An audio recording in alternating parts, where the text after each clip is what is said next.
We're back on the air. This is Radio Entrepreneurs. Our next guest is Todd McCarthy from Matlin Partners, and you are CEO. Welcome to the show. Oh, thanks. Thanks for having me back. Thank you. Well, obviously, the first opening salvo is, what is Matlin Partners? Sure. So let me give you the elevator pitch. So we are a retained search firm. We place high-tech executives here in the Boston area primarily, although we do work as well across the country. But the lion's share of what we do is here. So we place primarily go-to-market. VPs of sales, VPs of marketing, VPs of business development. We do some CEO work as well as we do some CFO work.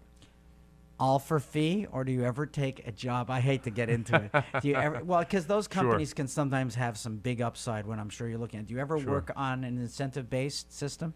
Sure. We do primarily for fee, but there are situations where we'll take some equity. Absolutely. Right. If I take a look at a deal and they are willing to, give some equity in lieu of a fee, and I think it's a really hot opportunity, then yeah, absolutely. I've done that before. Okay, well, I'm not going to totally look at my producer's questions, but how did you get into this business in the first place? What's your experience? So I primarily was a sales guy throughout my career and then ended up being a VP of sales. I took a company public as a vice president of sales going way back. And then I actually was an entrepreneur the first time when I started my own company. And that was a software company called Padcom, which you've never heard of. We were trying to... I won't pretend I haven't. No. We were trying to automate the clinical trials process, very similar to a company, Face Forward, that in fact did it about a decade after we did. But long story short, severe product problems. And then after that, I went back to being a VP of sales. And then I was with a venture fund. I was a go-to-market strategy guy. And then after that, basically trying to take a look at what I wanted to do next with my life. And a guy who worked for me, who ran international, one day we're having lunch and he said, I'm going to become a retained search guy.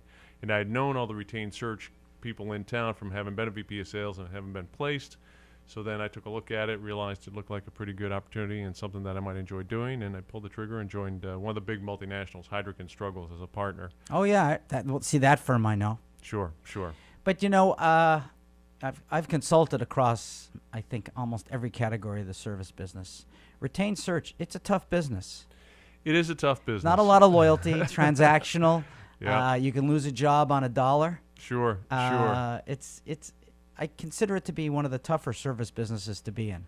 It is tough. The funny thing about it is you would think there'd be loyalty, and kind of the old adage is you're only as good as your last search. Right. So you'd think, all right, executed a great search, did a great job for this client, there'd be a lot of repeat business. Right.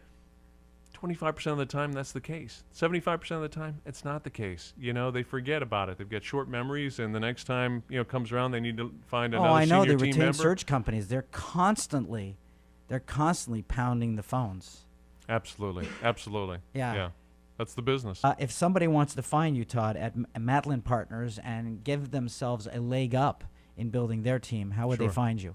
Best way is my email is Todd, T-O-D-D, @Matlin Partners, and it's spelled M-A-T-L-I-N, partners.com. Again, Matlin, M-A-T-L-I-N, partners.com. And that's the best way to reach out to me.